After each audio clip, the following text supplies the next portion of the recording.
paz do Senhor, aqui é o professor Marco Faleiro, da Logos Ensino Superior de Teologia.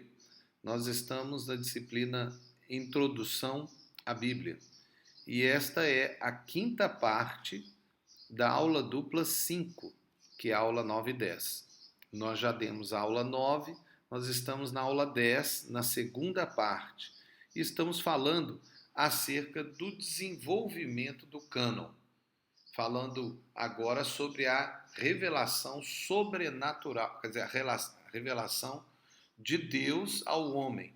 E vamos entrar agora no ambiente da revelação sobrenatural de Deus. E eu vou abordar 3 características rapidamente da revelação sobrenatural, porque a revelação sobrenatural, ela ainda está dentro da ideia da revelação geral de Deus, porque ela também é perceptível pela ciência humana. A ciência humana estuda a revelação sobrenatural como o sobrenatural, né? Então, a ciência percebe que existe um sobrenatural. Eles tentam explicar de várias formas o que é esse sobrenatural, né? Alguns até consideram essa nova tese que diz que existem mundos paralelos. Até tem a teoria das cordas, né? E poderia haver uma interligação entre esses mundos paralelos. Isso é muito parecido com as ideias antigas, né, dos ambientes de céus e infernos, né? Mesmo os povos antigos acreditavam em vários céus e vários infernos. A teologia rabínica também acreditava assim. E o próprio cristianismo acredita na realidade de haver ambientes, né, ou mundos paralelos, né? Nós especificamente temos a ideia teológica dos 3 céus, né, quando o apóstolo Paulo fala do terceiro céu. E temos a ideia do inferno, e até dos infernos, né, com a ideia do Hades e do Tártaro. Mas, veja, a revelação geral de Deus inclui a revelação sobrenatural.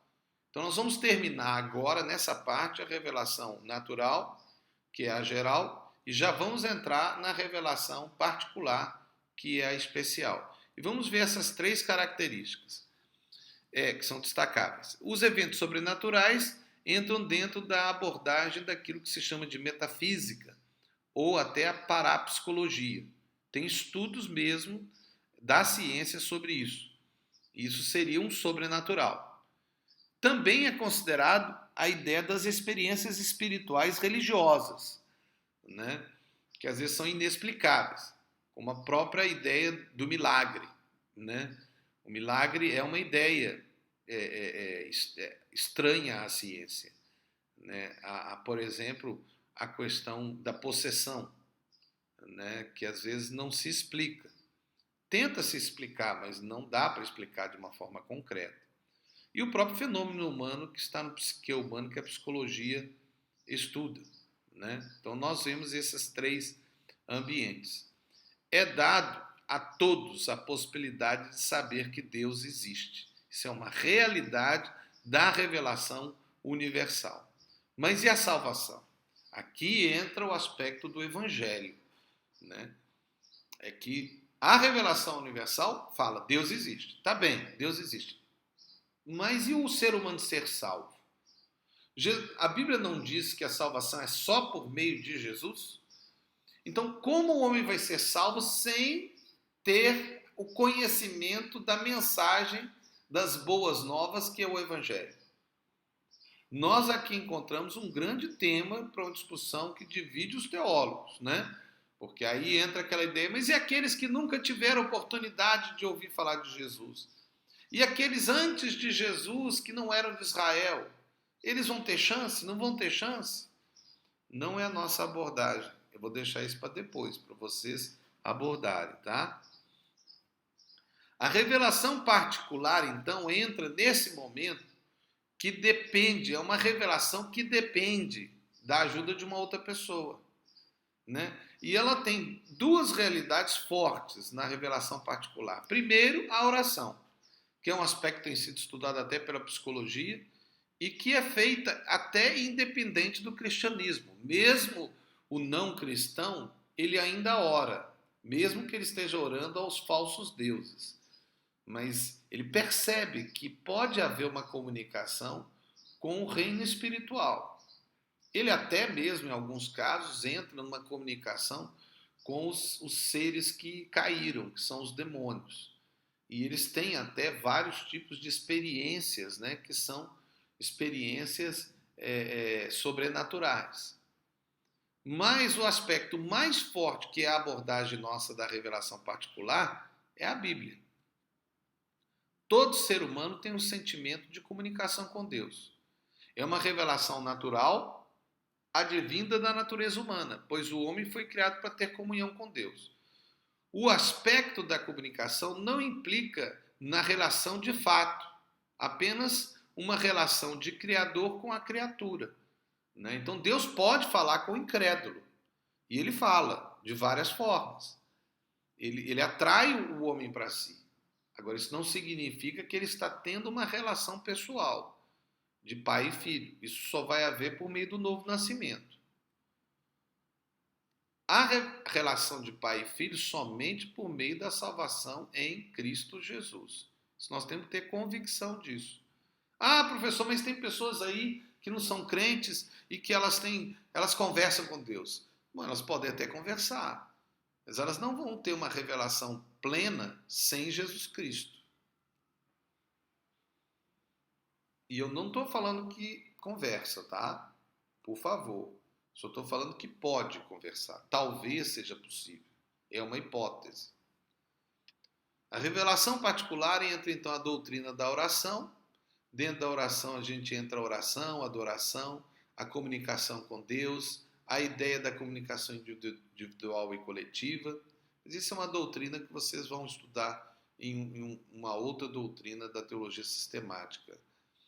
A revelação particular é outra forma de revelação, é a própria Bíblia, que é a ênfase dessa disciplina que você está a estudar. A Bíblia é a comunicação de Deus por meio de homens para a humanidade, utilizando de símbolos, que é o que nós chamamos de escrita. E no caso específico da Bíblia, a escrita original é da língua grega e da língua hebraica, que tem as suas letras próprias.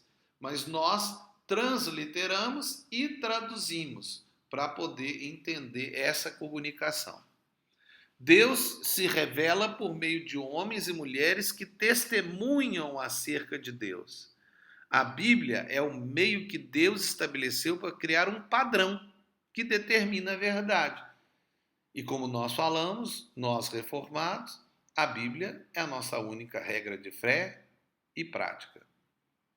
Qual que é a extensão da verdade na Bíblia? Aí entra a discussão do código da Bíblia, né? Então, qual que é a extensão? Será que é só, veja, o que eu estou a colocar, toda a verdade está na Bíblia?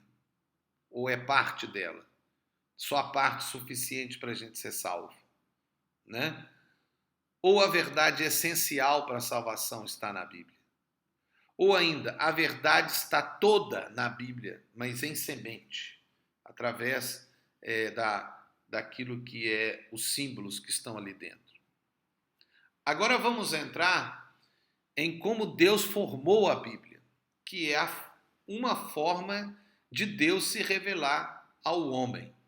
Veja, em Hebreus 1:1 diz assim, muitas vezes, de modos diversos, falou Deus. Então Deus fala e falou de formas diferentes, de várias formas. Apesar de Deus revelar em várias formas, a Bíblia é a regra de fé e prática. Então ele falou de várias formas e fala de várias formas, através da sua revelação geral. Mas existe uma revelação particular, determinada por Deus, escolhida por Deus. E isso foi claro quando Deus escreveu em tábuas de pedra para Moisés ali no Monte Sinai. E escreveu os 10 mandamentos, que é a base de toda a Bíblia. Há coisas que não sabemos e elas pertencem ao Senhor nosso Deus.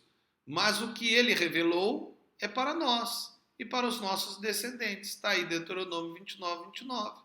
Então o que está na Bíblia é para nós. As coisas encobertas pertencem ao Senhor nosso Deus, porém as reveladas nos pertencem a nós e nossos filhos, para sempre, para que cumpramos todas as palavras desta lei. Que lei? Os escritos, a Bíblia. Aqui claramente a lei, a Torá, que é a base de toda a Bíblia. Toda a Bíblia escrita foi baseada nos escritos de Moisés.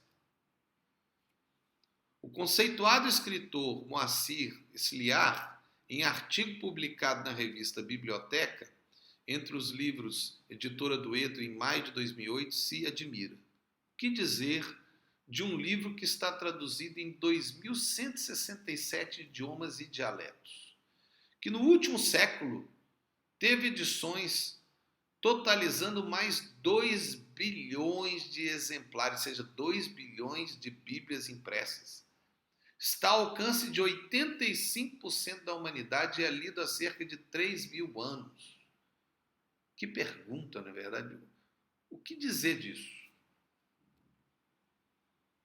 Que tal coisa não existe, responderia um editor incrédulo, sobretudo um editor brasileiro acostumado a pequenas tiragens. Ou, aqui é do texto que eu retirei, mas eu poderia colocar aqui um editor angolano, também acostumado a pequenas tiragens. Mas existe sim. Esse livro é a Bíblia, que merece com justiça o título de maior best-seller de todos os tempos, como se explica que um livro que começou a ser escrito há quase 3.000 anos ainda tenha tantos, e às vezes tantos importantes leitores. Essa pergunta é significativa quando se considera que os textos envelhecem, mas a Bíblia é uma exceção. Trata-se de um livro eminentemente legível, mesmo em tradução, e mesmo nos dias atuais, uma fonte de sabedoria e ensino até para pessoas não religiosas. Não importa quem seja, pode ser um grande sábio, pode ser o mais ignorante dos homens, pode ser um homem mais velho, ou uma criança, ou um adolescente, um jovem, ou um homem maduro. Pode ser um homem, pode ser uma mulher, pode ser alguém que tem muitos bens ou nenhum bem. Pode ser até um doente e pode ser até alguém que tem uma deficiência mental. E que coisa incrível, a Bíblia ainda atinge essas pessoas. Que livro é este? Não é um livro natural, não, irmãos. Me permita chamar vocês, alunos de irmãos, que eu acredito que quem está a fazer esse curso, com certeza já nasceu de novo. E se não nasceu de novo, deveria. E se você não sabe o que é isso, procure seu pastor ou procure um dos professores da Logos, ou quem sabe um colega seu, porque você já deveria ser um irmão, se não é. Mas que coisa imensa é a Bíblia, não é verdade? Pense nisso, pare, pense. Gaste um tempo nisso. Se você não pensou, gaste. Porque toda a teologia que você quer construir, ou que você construiu, ou que você vai estudar, não importa. Toda tem que sair da Bíblia. É por isso que eu sempre afirmo que as pregações devem ser bíblicas.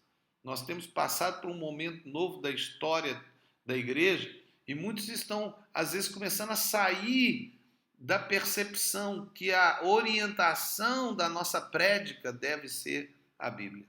Mas esse é outro assunto, né? Entra na homilética, que é uma das disciplinas que nós vamos ter, que nós vamos estudar sobre oratória bíblica, né? Para você aprender a ter um bom discurso e apresentar a Bíblia a pessoas. É a comunicação. Então nós estamos a terminar mais uma parte. Aqui é o professor Marco Faleiro, na disciplina Introdução à Bíblia, da Logos Ensino Superior de Teologia. Que Deus os abençoe e seja feliz, mas faça alguém feliz. Deus te abençoe em nome de Jesus. Amém.